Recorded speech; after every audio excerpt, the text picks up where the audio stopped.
Vendredi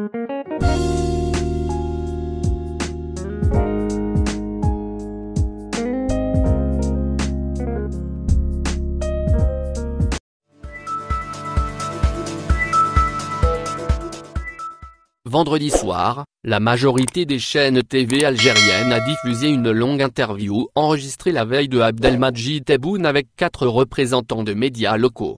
Une occasion pour le président de présenter sa vision sur des sujets nationaux et internationaux.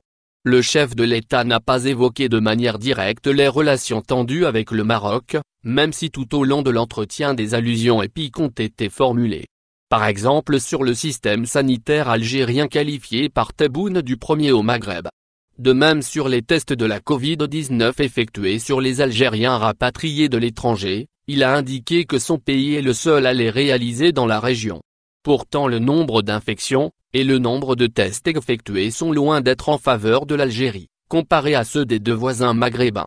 Mais la référence de Tebboune semblait constituer une réponse directe à Nassé Bourita qui, mardi à la Chambre des conseillers, s'est félicité que le Royaume a mis en quarantaine et testé tous les Marocains bloqués de retour. Je ne vais pas entrer en comparaison avec d'autres États qui les rapatrient et les invitent à prendre leurs responsabilités, avait-il souligné. Mais c'est sur le dossier libyen que le président a été plus explicite, défendant une contribution des pays voisins à la solution de la crise, citant uniquement la Tunisie et l'Égypte.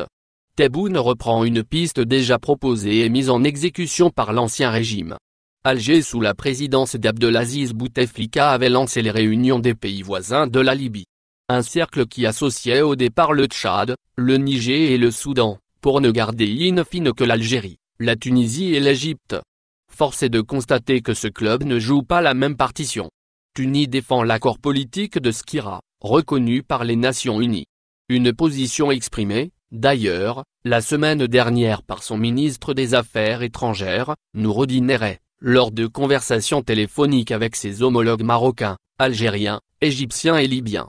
Quant au Caire, elle est beaucoup plus préoccupée par sauver son allié Khalifa Haftar.